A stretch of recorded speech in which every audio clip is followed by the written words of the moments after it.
The universe created two sorts of men, alphas and betas, to serve the needs of the species. Alphas to steer and impregnate and betas to follow and serve.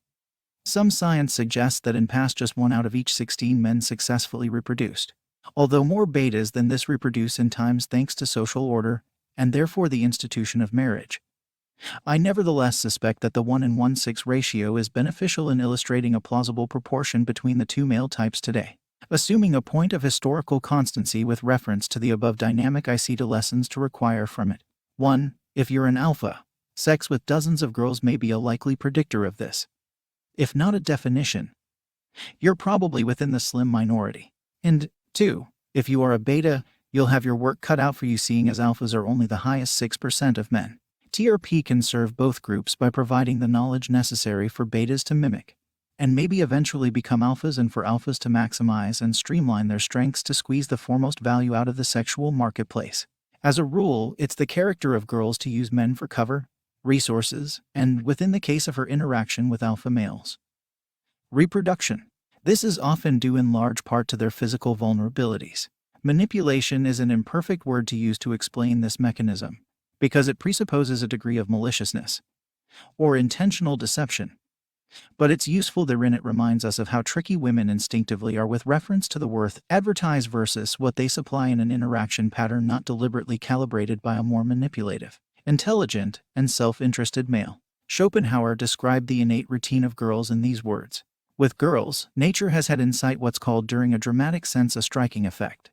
For she endows them for a couple of years with a richness of beauty and fullness of charm at the expense of the remainder of their lives, in order that they'll during these years ensnare the fantasy of a person to such a degree on make him rush into taking the honorable care of them, in some quite form, for a lifetime, a step which might not seem sufficiently justified if he only considered the matter.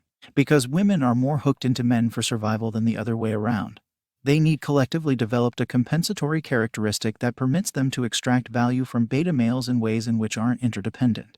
This is often manifest in an automatic and brilliant instinct for interpersonal negotiation, where she is going to constantly test the character of the connection within the hopes of extracting more value from a person while reducing the worth she must provide to him. The classic example of this is often the cheating housewife that, if we're all honest, don't blame once we see how beta the husband is. Women during this respect are instinctively significantly better at sexual strategy than men are. Therefore, we'd like our own compensatory characteristic.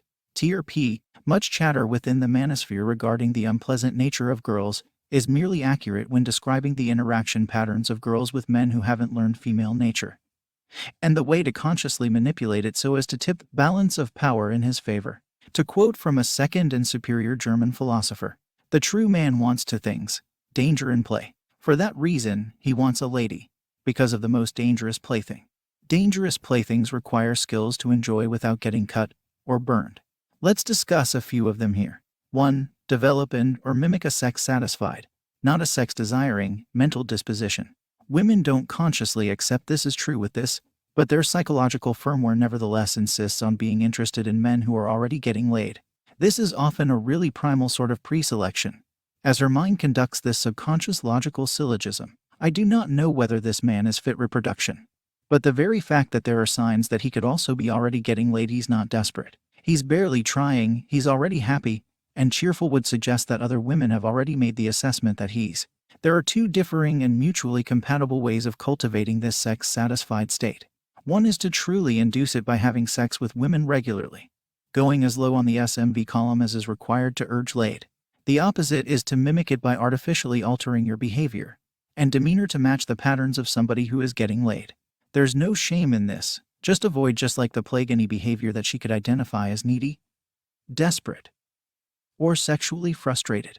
This needs you to constantly watch yourself, which is exhausting. So I do not recommend adopting this second technique exclusively. Herodist illustrated now well when he said, when you do not know what to mention to a lady, imagine that you're already lying in bed with two of them. There are tons to be gained by haggling your way down within the sexual marketplace. With great care, you'll be getting laid regularly.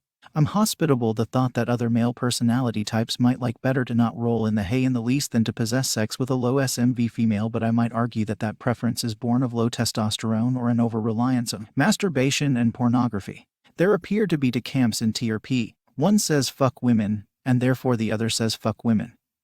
I'm of the latter. 2. Treat her as if she was born to serve you. The most attractive combination of psychological traits during a man is narcissism and happiness. The latter has some overlap with our discussion about sex satiety, but the previous is separate. Narcissism for our purposes here is delusional self-confidence and reckless self-interest. It is the characteristic of a person who has massive double standards regarding himself versus the ladies he dates. And he knows it. And he laughs when he's called out thereon. Developing a selected, strategically deployable sort of narcissism with reference to the other sex is hard, and each man will integrate this property into their existing social personality differently. But one trick I've found useful is to use a kind of affirmation or article of religion to undo and rewire the beta programming that the mind uses when interacting with women. An anonymous comment within the manosphere once described it this way: act such as you are the star of the #1 reality show of all time. Cameras following you around and millions watching it because you're so damn interesting. In short, brainwash yourself into believing that you are a god. Eventually, you'll learn that this lie is really true. Learn narcissism mirrors pre-selection closely. In pre-selection, a lady doesn't have enough information to understand whether you're fit for reproduction, so she uses the judgments of other women to form that analysis. With narcissism and delusional self-confidence, a lady doesn't have enough information to understand whether you're fit for reproduction, so she uses the judgment that you simply have made about herself to form that analysis.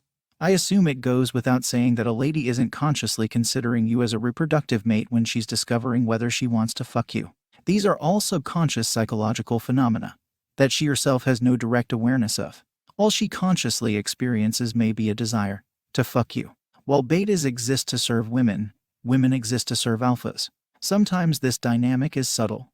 Other times women will explicitly enjoy being or feeling spent by their alpha male partners. Treat her a touch bit like she exists to serve you to determine the specified alpha to female relationship pattern. 3. Ignore anything and everything she says that you simply would have preferred she didn't say.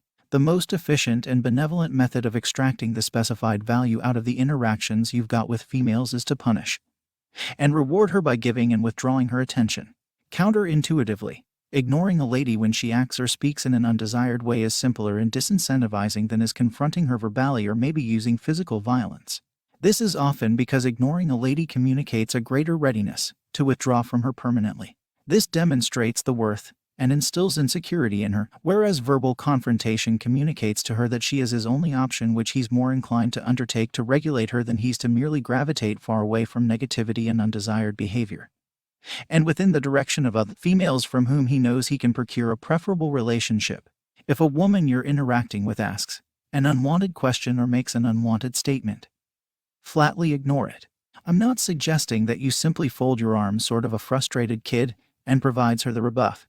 I'm suggesting that you simply literally act exactly as if she had not said it in the least. This is often frame reaffirmation. It is the best and efficient way of handling her bullshit, and is particularly preferable to verbal confrontation if either of you is susceptible to the slippery slope of escalating negative emotions. There may be a recurring and compelling sentiment here that the sexual marketplace is a game. I think this is often only the case when men fail to find out the way to calibrate male-female interaction patterns to satisfy the self-interested nature of the male, and therefore the alpha-pleasing instincts of the feminine, instead of the self-interested nature of the female, and the female-pleasing instincts of the male.